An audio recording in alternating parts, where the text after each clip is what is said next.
Welcome to the channel. Today I want to talk to you about ley lines. I want to tell you what they are, how you can find them in nature, and how they can benefit you personally. The planet Earth and our bodies have many things in common. Well, first of all, because everything on the Earth is a carbon-based life form, so we are also a carbon-based life form. So there's always that part of us that we have in common with nature. But it's more than that.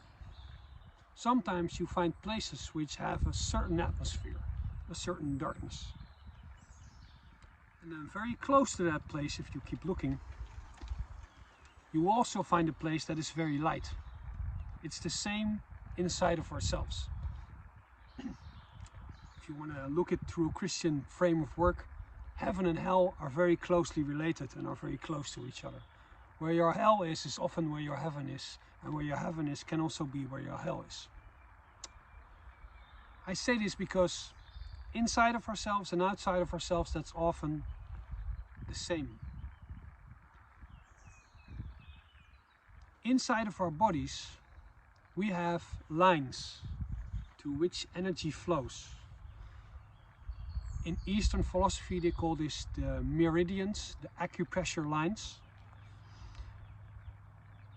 And they believe that when you are sick, it's because there's either a blockage with energy in those energy lines in your body, or there's too much energy flowing through your body. I'm telling you this because ley lines are exactly that, but only for the planet itself. Ley lines are the meridians of Mother Earth. She has many meridians, all going, large ones, big ones. Some of you have the energy to pick you up. Some of them have the energy to put you more on the ground. Some are good for some people, some of them are better for other people. We have to figure it out. There are also a lot of places on Earth where these meridians, where all these ley lines, they intersect. And that's usually where our holy places are. Still to this day, that's where a lot of churches are. Why? Because that's where the pagan places of worship were before them. So they just built on top of that because it was a holy structure. Even like Buckingham Palace in England is built on this massive intersection of ley lines. So when you come there, you feel there's a certain power. And that's really clever because when the British royals have people over from all over the world, they come to their palace and they see all the gold and all the splendor. But there's also something that you can't see or touch, but you can feel, either consciously if you're of a sensitive nature, or subconsciously when you're not of a sensitive nature. But you feel it, there's a certain power, and you associate that power with the British royals. Well, in fact, that's not the power of the British royals at all. They just put their palace there to make you convinced that they have supernatural powers. So that's what a ley line is. There are a lot of ley lines. So how can you recognize one? Well, one of the things you can do is you need a wichelroede. That's a special kind of branch with two, wait, let me show you. Is that here? Oh, wait.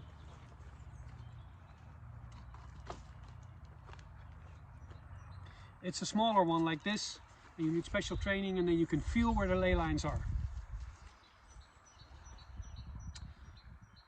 But if you don't want to do this oogie boogie stuff, which is okay, there's a very easy way if you go camping or if you're walking out in nature that you can look for, that can indicate if there is a ley line there. Now, let me see if I can show you that, because I'm actually standing on one right now. Let me grab the camera. Since these are lines with, lots of energy, what you can see is that nature grows in a more diverse and beautiful way. Look at the background. What do you see? You see a tree here, beautiful tree. But there's not one tree, there's like a double tree going on. And what's behind there? There's another tree with a double.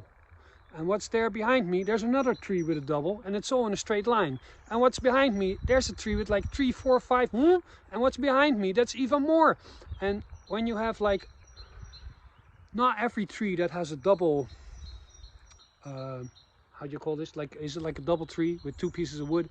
Is automatically a ley line. But if you have like here, where there's just a lot, like really a lot, and it goes further because there's even more, and behind there and behind there and behind. It's like 10, 12, and it's all in a straight line. Then you go like, that's interesting. So if you go camping, that's, I think, the place where you should probably put up your camping spot, because there's good energy there of, well, don't just take my word for it, do what I did and go stand straight in the line and close your eyes and see what you can feel, because everything's different. You might say like, I feel something, but it's not nice. Maybe the energy is not nice, maybe the energy is polluted, maybe there's something else, maybe it's just not for you, it's all possible. But a lot of the times you just feel a kind of, you feel lifted up. Now what I use them for is when I spend some time here and just sit here in the sun and just let that energy flow through me, I kind of become a bit light in the head and I start thinking more easily, and things that I find difficult I easily step over, because my perspective has been changed by the frequency of this place. So if you don't know about ley lines, now you know a little bit about ley lines, and which means you can look for them when you're out on your stroll in the forest, which I recommend you do. If there are people who are interested in the spirits of the land, the landgeesten, the landvatir, there's usually certain creatures associated with these spots. So if you're into that sort of thing, just sit here, listen, open yourself up, maybe bring offerings, you don't have to, but just be quiet, open your heart and see what comes. I think you'll be surprised. Thank you for watching the video. If you like it, please like the video and tell me what you think, and keep your eyes open in nature, because there's energy and magic everywhere, and I hope you find it and connect to it even more than you do before watching this video. I'll see you all next time. Ga met de goden.